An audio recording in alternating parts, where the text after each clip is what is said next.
Hi, welcome. Today we're interviewing Shirley Lagerstrom on her oil painting and also some of her earlier salt dough creations. Shirley, can you tell us a little bit about yourself? I was born in Wallingford, lived here all my life. My father had a dairy farm until he was 60 years old. I took part in getting hay and raking hay and having a fine time in the outside, but I also liked to play with crafts, and that's how I got here today, because you're interviewing me about crafts And your art. and painting. That painting behind you, does that happen to be your father, the farmer? Oh, it does happen to be that. That's Bob Self on Fieldstone Farm, and that's his dog Spike. And he followed him everywhere he went, especially when he cultivated, because it's a slow pace, and he would go all the way to the end of the field following my father and then turn around and come all the way back. And he would do that for about half an hour, and then he would give up and go home. But I got a picture, and there it is for all times. It's a beautiful picture. Thank you. How and when did you start doing the painting? I know you started doing the crafts with the salt dough first. In the mid-'80s, my friend Jane Reed and I had a scout troop, and we one time decided before Christmas we would make some little teddy bear ornaments out of salt dough. And we actually used a cutter to do them, and we were unhappy with that, and I knew I could do better on my own. So we started making them in different teddy bear things, a teddy bear on a candy cane, and a teddy bear riding a hobby horse, and even a rocking horse. And we really thought they were kind of cute. And I would make them, and we both would paint them. So we decided to do shows, and we did shows for probably 4 or 5 years. And we had close to 60 designs that we made. And did they sell well? They sold very well, but we got tired of doing it. And I would have to, after they were painted, I had to dip them twice in urethane. And they were strung across my kitchen from one cabinet above my refrigerator all the way over across the other side of the room would be all of these little ornaments hanging there. And I kind of got tired of having that mess. And one time my father came in before they were painted. There was a bunch of them on the table, and he picked one up and ate it. And my daughter, Laurel, had to clue him in why they tasted terrible. He was eating my ornament. Well, they're just made from, what were they made from? Flour and salt and water. So that would be a very affordable craft to get into. It's also a very old craft. It certainly is. And especially for Scout girls, troops, and things like that, that is a very easy way to make Christmas ornaments. That is very true. Thinking about today's craft fairs, people have Sculpey to use. Now, what's the difference between... Sculpey has replaced salt dough for commercial use because salt will corrode the hangers. The hangers are actually cut paper clips that are inserted before baking, and after several years, the salt will corrode those hangers. The ornaments itself will last. These were made in mid-1980, and they're in plastic bags when they're not being used on a tree or shown, so they will last indefinitely, but not those metal hooks. And they're not too fond of water, though, are they? So you have to store them. That's why they're in plastic bags, yes. Have you ever considered doing Sculpey? No, I kind of grew out of that phase. I'm not doing those things any longer. But possibly for someone else who had the time and the inclination, they could probably do something similar with Sculpey and sell them at the craft fairs. You don't have to paint those necessarily if you use the different color clays that are available. So that would save time. That eliminates the painting. Since you've moved on from your salt dough ornaments, when and how did you get into oil painting? I was in the garden club in Wallingford, and Fran Zimke had a group that met at her house one day a week to paint. Most of us were from the garden club, some were not. And she asked me if I was interested, and I said, sure, I'll give it a shot. I had never used oils before. I had used acrylic paint, but not oil paint. And my first efforts were terrible. But then I found out that oil is probably one of the most forgiving medias to paint in, because once it dries, you can paint over it. If you're doing watercolors, that's not the case. Acrylics are fine, but you don't have the depth usually with acrylic. Although, if you want a fast painting, that's the way to do it with acrylics. The group that was at Fran Zemke's, and Fran lived to be to 100 years old. She only died Wow. just a few years, well, it wasn't even a year ago, I don't believe. So the group that was there, now we meet at my house, and there's 10 of us. One of our gals is 91, and our youngest is just turned 70. So we call ourselves girls, but we're really old ladies. You're girls forever. It's all about Well, what's on the inside. inside, you're girl forever. Did you take any classes for this? No, just informally with Fran. It wasn't really a class. It was just a gathering of painters, and that's what we do now at my house.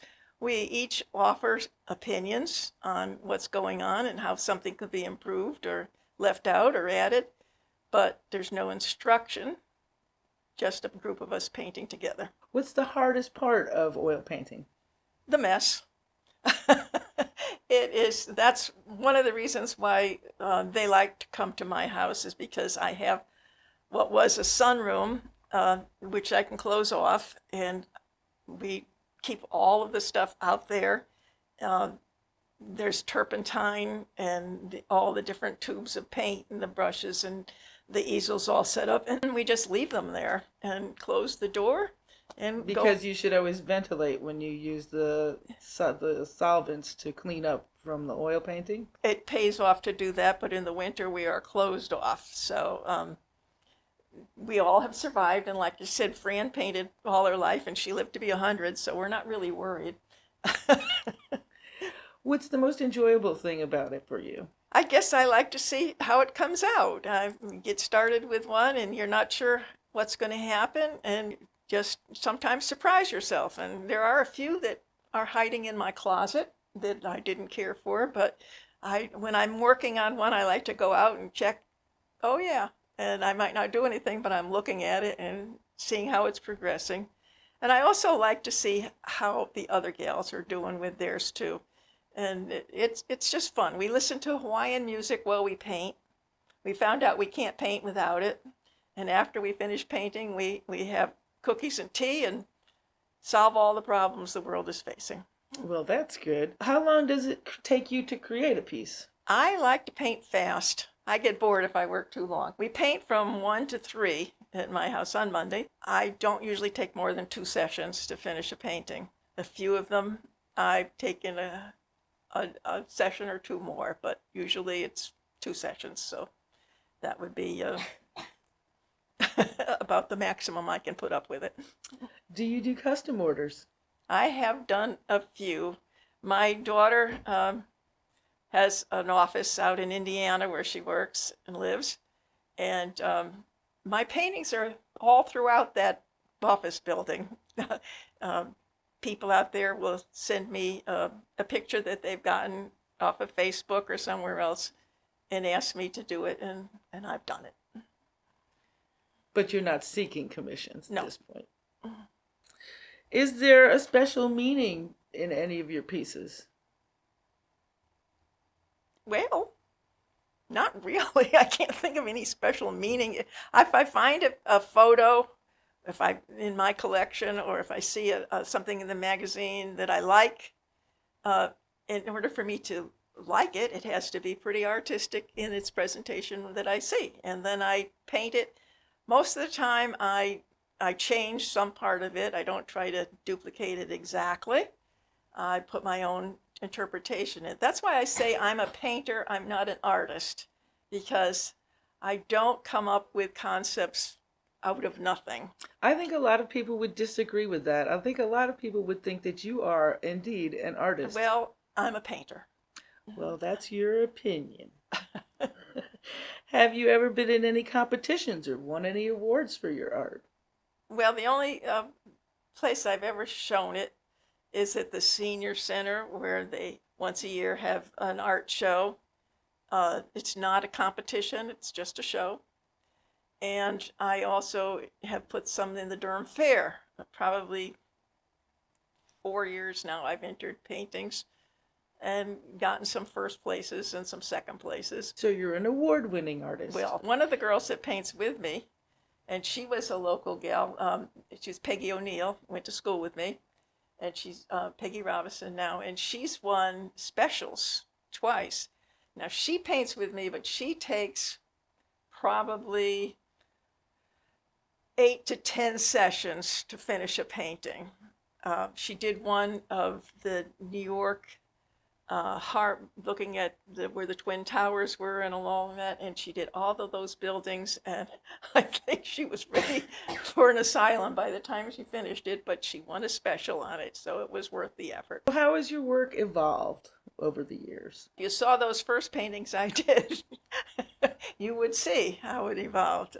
I just have more detail in it. I like realism. I don't do anything modern art ways, but Yes, it seems to me that there's nature in all of your painting. well, that's my farm background. There's some special meaning in all of these country I have scenes? done some still lifes with a bouquet or something, and my daughter Laurel said they're horrible. So I kind of steer away from still lifes. Well, I think that these are fabulous. I really love this one you've done up here with the black background and the white swans. I think it's That was a one session striking. one. That was 2 hours. That was probably one of the easiest ones I have up here. It's very impressive nonetheless. Where can people see your paintings?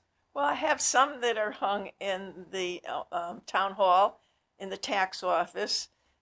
Try to change those every now and then. I haven't much lately, so they're kind of static, but I have a lot of cow and calf ones, and they don't want me to change them for anything else, so they're kind of there. In the Wallingford Town Hall. In the town hall, and there's some in probate, and there's some at the Wallingford Eye Care, so that's where they could see them. Or if they go to the Durham Fair, they can see them.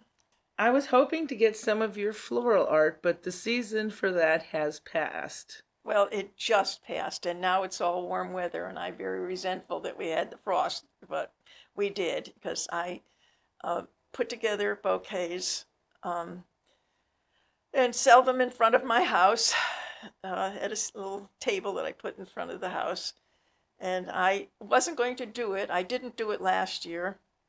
And I had people that I would run into around town, and they say, when are you going to sell your flowers again? So I said, well, okay, I'll put the effort in. But it's getting harder to take care of an acre of garden, bending down and pulling weeds. And I hear the woodchucks are giving you a hard well, time. I kind of take care of those woodchucks.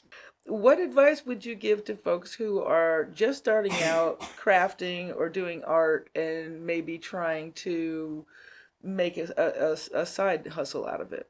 Don't have any advice for anybody that's trying to make a side hustle out of art. I do art for its own sake these days, and Okay. we just have fun doing them. I think when you get to be a certain age, Okay. you're not looking for I them. was hoping for your advice for others, not for yourself. Well, all I can say is if you think it's good and everybody else thinks it's good, then maybe you should look for some small craft shows like in churches and see how the public feels about your art. Maybe you have something that you can go with and make a few bucks off. But you have to enjoy what you're doing. That's all I've got to say.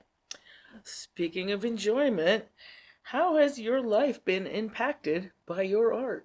I'm not that introspective that I figure out how my life has been impacted by art. It's just something that we do, and I have fun doing it. We have a nice social circle, and I guess it keeps me active, and we enjoy it. How has your art impacted others? Again, I'm referring back to our group who none of us are spring chickens, and we all have our aches and pains. And sometimes people are tired and they might not want to come on Monday, but they drag themselves there. And once there, they're saying, I feel a lot better. And especially this last weekend, we had somebody come in and we said, well, how are you? And she said, I've had a bad week. I don't feel that well. And by the time we were halfway through listening to our Hawaiian music and painting away, she said, I feel a heck of a lot better. Her attitude has improved. And then when we get to talk later, my knee hurts or my back hurts, and well, have you tried this?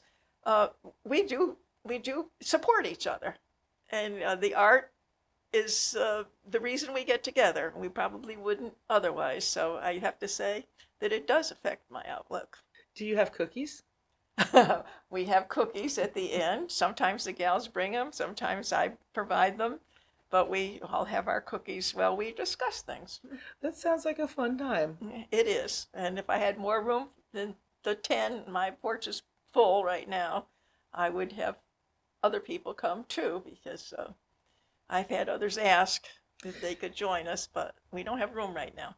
Did you do this through the pandemic? We did. There were a few painters that chose not to come because of that, and we wore masks for a while, but we continued to paint.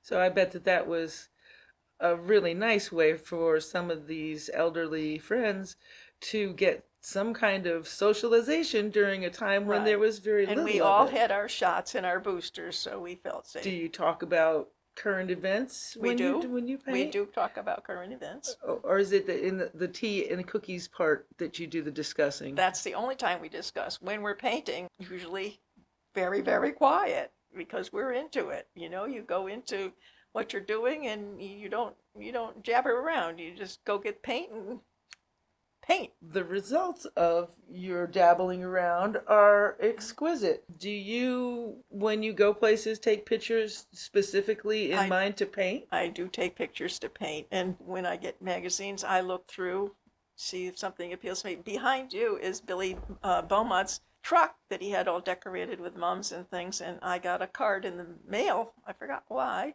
but it had that picture on it, and I've changed it a little bit, but that's his truck. I think Wallingford residents will be very familiar with Beaumont's truck. I think so too. It's a very popular Wallingford attraction. Right. And I have Jafrida Park somewhere. In Meriden. In Meriden. This one right here? Yes, that's it right there. And I love this one because it's basically monochrome, but then it's got this little bit of warmth with the bench down here. Was that a picture that you took? It was from a photo that I took, yes. That one behind you with the cat peeking in the box, that's my favorite. That one has a lot of public support. I think that there's a lot of people that like that one a lot. The cow behind you is standing in its field. I got a first place with that one. Yeah, a pun. I think that one right there is of all of these that are hanging, that's the first one that I did. We've evolved from this, which you don't really love, but I do. And I would be proud if I would be able to paint something that well. Technically, it seems like that you've gone on and advanced since that first one. Do you think that your work has gotten better with time? Some of them are better and some of them aren't. Some of them make their way to the closet. Every once in a while I turn out a clunker. Can't do the perfect thing every time. I personally think that you should have a show. Well, I am right here. So this is Shirley Lagerstrom's show, and this is some of her work. This is only one kind of art. One of the ladies that paints with me, Joyce Tubby, she lives in Durham, she makes beautiful cakes and decorates them beautifully. And another lady, Kay Dalkin, she makes quilts. And everybody has some talent, and you just have to do it, that's all. Just don't try to be wonderful. Just get in there and do it, and you'll be surprised what you can turn out. I think that's a great philosophy. Is that part of being an artist affecting the way that you see the world and see how people interact with the world? As a painter, and me painting from a picture, a photo, whatever, or from life, which I've done sometimes, you learn how to see things you're looking at. A lot of people, and many of the gals that paint with me, and they try to paint from a picture, they don't see what's in the picture. And you learn to look at things with a new eye. I've been known to drive along and look at clouds and be blown away and have to make myself pay attention to what I'm doing. Even a tree, I've had some of the gals do those lollipop trees. If you really look at a tree, you can see that there's layers of leaves as the limbs come out, and you learn to paint that way. You do have a kind of fresh way of looking at the world. Maybe seeing a little bit deeper than just what the surface Right. presents. And something is never all one color. I mean, I'm looking at your black shirt, and black is supposed to be the lack of color, but I see darker where the folds are. I see lighter colors where the light hits it. And you really have to incorporate that. You don't just make a black shirt. You put in all the different shades, the different colors. I've had gals come and do a lawn and make it all green. Well, it's not all just one shade of green, and there might be some brown or yellow showing up in there, and you have to learn to see those things. Do you think that going about with a camera and then taking pictures that strike you and then maybe analyzing them later to see what it is that drew you to that image would be a good way to... Yes, you develop an eye for what looks like it might be a wonderful painting. And I mean, everybody's got a cell phone now, so you can certainly take a picture of just about everything as you go along. And there's going to be a lot of clunkers, but there might be one in there that looks very artistic. Then you have the urge to paint it. What would you say to people who are maybe older, haven't started doing anything creatively yet? Just they dive don't in. Have the knack. Painting is a funny thing. Paintings that are worth thousands of dollars, some of them look like a kindergartner could have turned them out. And painting is who did it, you know, as far as you're going to be concerned with the monetary value of a painting. You can do better than a 5-year-old. I don't care what age you are above that. And so just get out a brush and paints and do it. You'll be surprised what you can turn out. For just a basic start at giving it just a little toe in the water, what would you suggest for supplies that someone should... Start with acrylic. Start with acrylic. The mess is less. You can clean up with water. Probably is easier. Acrylic is much cheaper. And canvases you can get at Michael's or wherever. Some people paint on board, but then you have to do a lot of prep.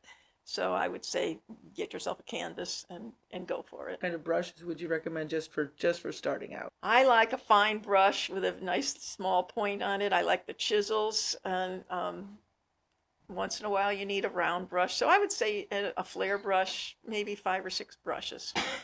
So that sounds like it's not that much of an outlay to just start dabbling in painting. It's not. I think the bottles of acrylic paint are probably $1.60 or something like that. So I would get your basic colors, your red and your blue and your yellow, and you can learn to mix paints and you can get all kinds of shades. Get a black and a white so you can lighten or darken those initial yes. colors. Yeah, you get your hue. Is there something you could suggest to them about maybe grid work to try and get an image down perspective-wise?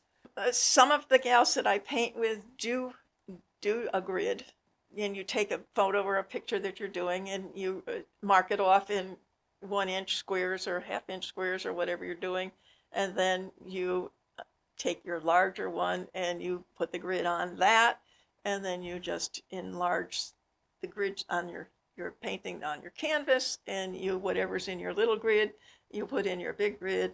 It's just too tedious. I don't like to do that. You're a bit more talented naturally, I think, than some people are. I think a lot of people might like that reassurance that they're going in the right direction. What would you suggest that they use to draw the initial outline on their canvas before they start really painting? Some people like a charcoal crayon to do it with.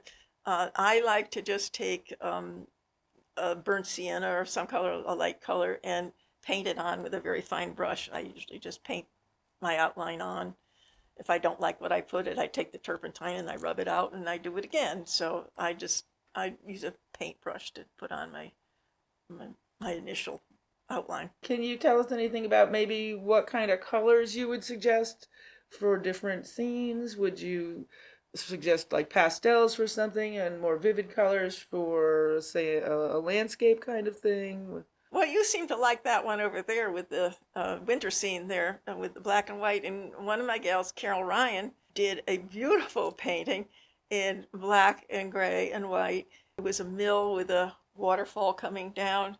And we all loved it. And then she decided to put color in it. And then we went, we kind of liked it better in the black and white. I think I like the ones that hit you in the eye, like that truck and like that squirrel. And I like stronger colors. Pastels don't do much for me. Although in that one that is behind you with the scene of the sunset, it seems like the more muted colors, but it works very well in that situation. Yeah, well. So. Sky, and then one of the gals that paints with me, Shirley Lagerstrom, it was doing a sky similar to that with a lot of color in it.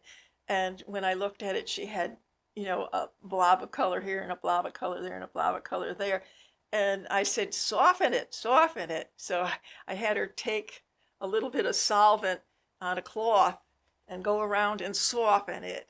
And it looks so much better because there are, like a sky, you don't usually see any lines in the sky unless an airplane just went by or maybe the bottom of a cloud.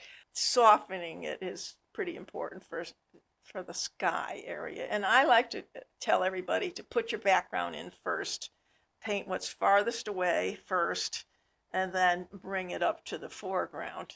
And it's a temptation to put your figure in first, like put that cat in first and do the back, but you don't want to have a halo around your main subject. And if you wait to put the background in, usually you don't want to get so close to the cat or whatever, and you leave a little space and you have a halo. Not good. It could be a holy cat. Or you could make the cat fatter and cover that space. That happens a lot with cats. As a final question, how do you think that arts in general benefits society? Well, the world certainly can use a lot more beauty.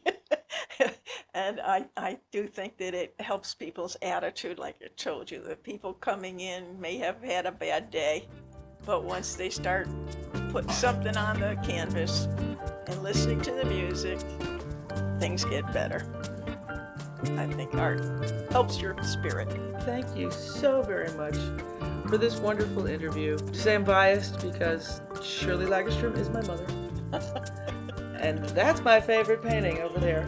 I'm sure that there'll be another one that's my favorite coming up, and I do have a little bit of wall space left for more. Well, you could get me on commission. On behalf of WPAA, thank you for joining. You're welcome.